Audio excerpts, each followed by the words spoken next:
Cynthia Hunt first traveled to the Himalaya 20 years ago as a mountaineer. She fell in love with the people and the place, and she stayed. There you are.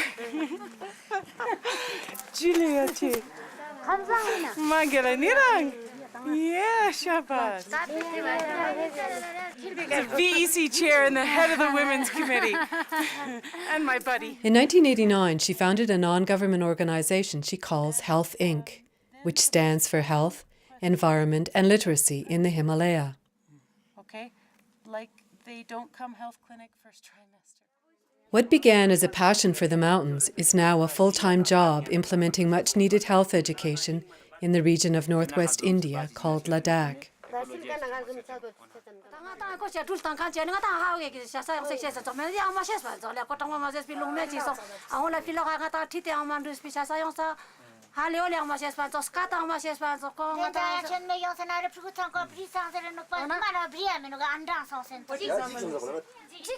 Even though Ladakhis may want a better future, the challenge of introducing new ideas to an ancient society can be as steep and arduous as the trails that link the villages.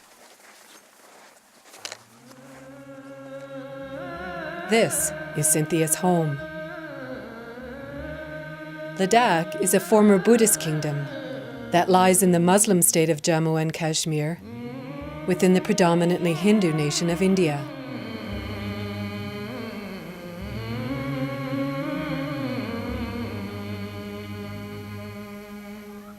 Besides these political complexities, geography and climate pose even greater obstacles to modernization.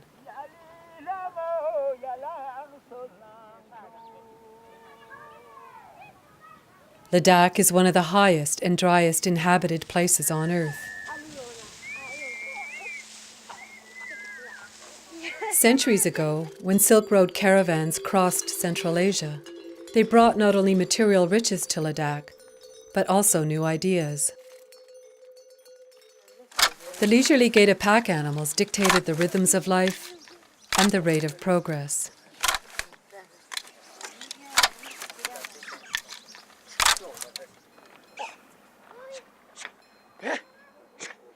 When Ladakh opened its doors to the West in 1974, the pace quickened. Globalization swept in like a tsunami wave and began to undermine a traditional way of life.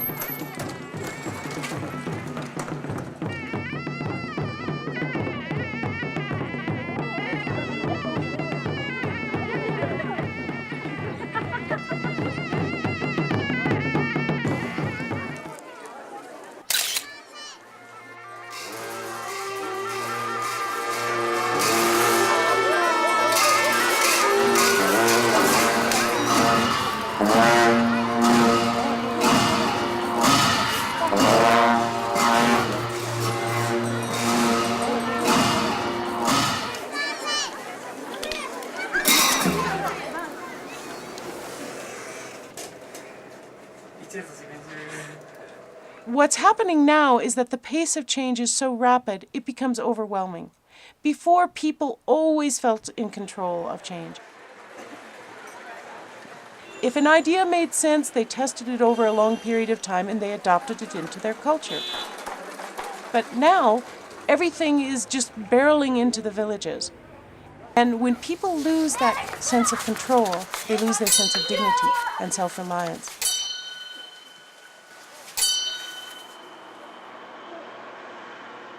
At the hub of Ladakh's economic and social change lies the capital city of Leh. Population, 15,000, not including livestock.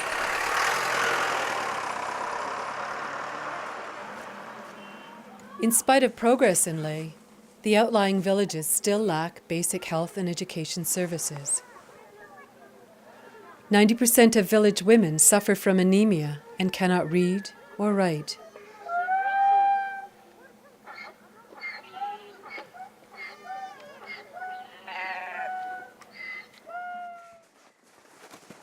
Having worked on various aid projects in Asia, Cynthia understands the pitfalls of the typical large-scale approach to third world development. She's come to believe that the empowerment of the local people at the grassroots level is the key to bringing about change. Our approach to community development is Ladakhi to Ladakhi. It's really important to me that when we go into a village, I don't want to be seen as a foreign expert. Many of these concepts are new to the villagers, so I rely heavily on the interns so that nothing is lost in the translation. So the Amalays know the fields. Can you tell them? Cynthia doesn't know the fields, so the Amalays must be more clever here than Cynthia.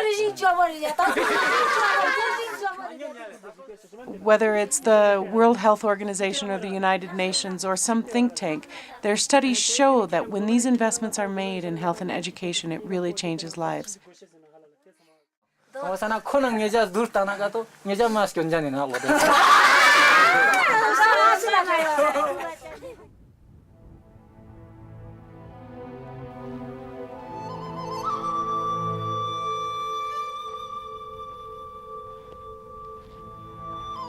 Cynthia's work is more than a job.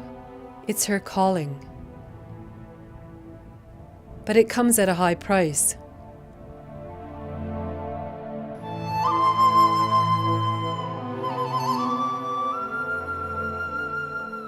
Her concern for the well-being of her fellow Ladakhis overshadows her own health issues.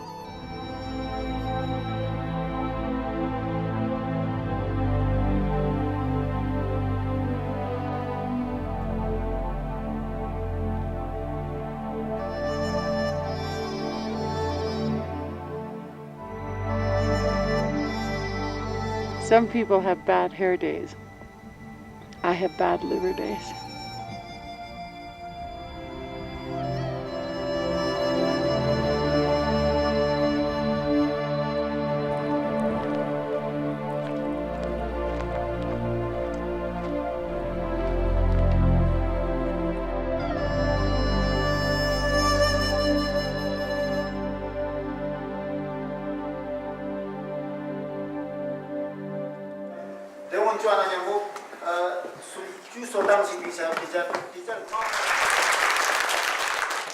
BEC members, thank you very much for inviting us here today. I first met Cynthia in the early 1990s when she was a student at the University of British Columbia. She was doing a master's program in resource management at the time and developed a thesis project looking at the application of appropriate technologies in villages of Ladakh. I think it was at that time that she began to question some of the fundamentals of what's considered mainstream development and develop her own philosophy of what is appropriate development in small, remote villages of the Himalaya. My village is no good. I'm not going to do any work at all. Nothing ever changes here.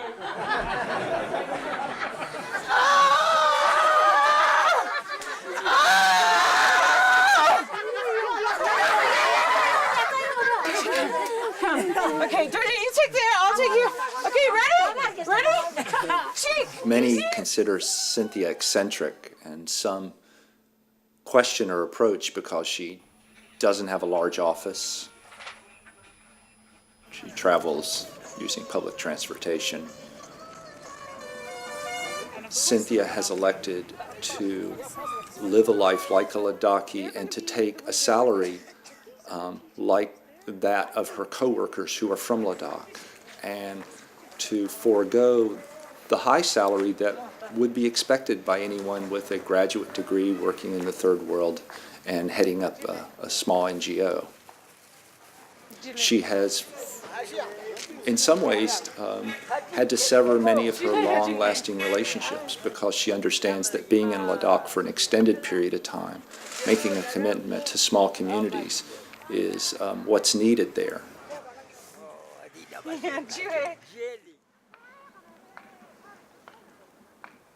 Since I first came here in '89, I've had typhus and meningitis and liver disease. After the meningitis, I lost a lot of my hearing, so I actually do need an interpreter when I'm working out in the villages. With the liver disease, it was actually quite terrible because, believe it or not, our water supply in Orissa was contaminated with DDT. And over 200 people in our area died that year from the DDT poisoning. So I'm actually one of the lucky ones in that I lived, but it's changed my life ever since, in that day by day I have to mind what I eat and be very, very careful because a lot of my liver is no longer functioning.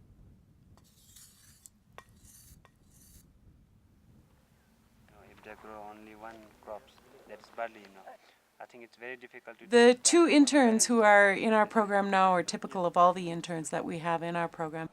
Sonam Norbu is from a remote village in Nubra, and he's actually on loan to us from the Department of Health as a medical assistant.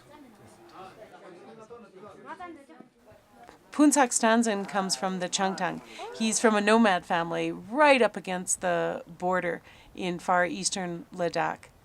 The future of Ladakhi village does not look promising because the process of modernization may change some bad effect on our own culture, and we should be very careful with our own culture, Otherwise, the day is not so far that the culture of Ladakh will remain only in history. The most responsibility of the future culture of Ladakh is depend on the new generations, I think.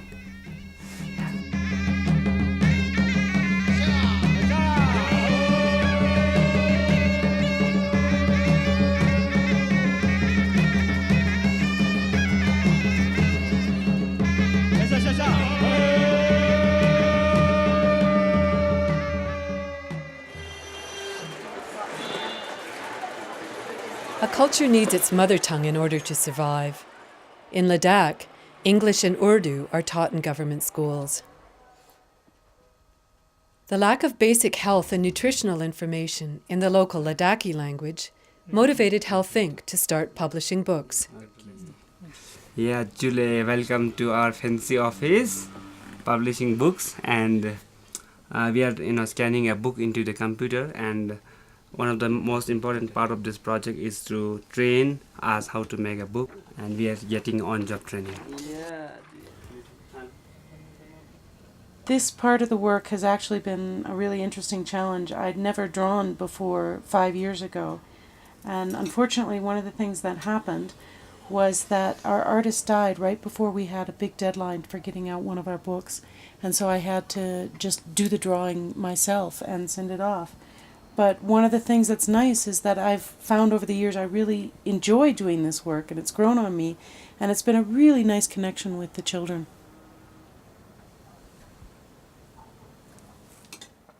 We created Padma as a character because we wanted her to be heroic in the children's eyes here.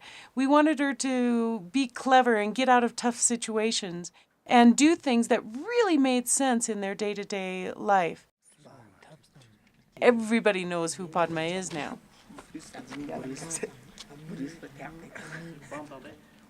In Padma and the Plaques, we created this character, this naughty little bootsy. And Padma, with the help of the ITBP, the India Toothbrush Police, beat up the bootsy and win the day.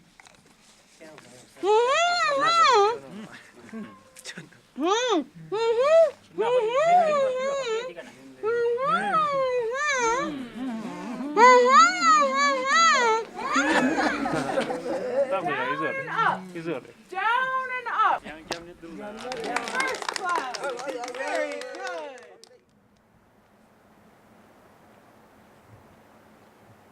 Who can tell me who is this? That's right. Where did Padma go today? She went to the Magic Mountain. A magic mountain! What is that? No such thing can be. As you wish, dear Padma girl, but come along and see. The concept of a magic mountain of nutrition is a fantastic dream for children whose diet is severely limited by the sterile landscape and a short growing season.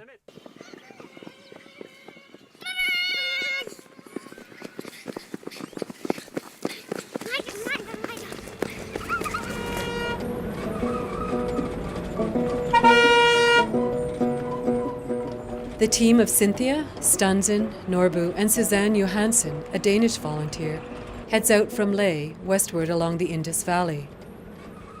A donkey driver will meet them at the roadhead to start the 24-day trek to 6 remote villages, including Lingshed.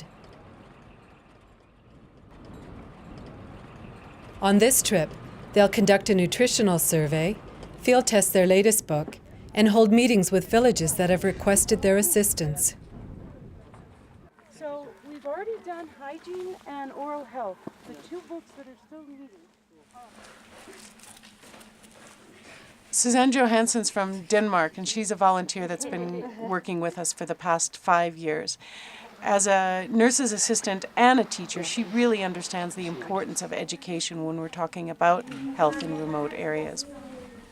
Suzanne isn't just a volunteer, though. She's a friend who I really depend on, and she's a shoulder I can cry on. And it's her advice and her friendship and her companionship and the fact that we can laugh together when things get really bad.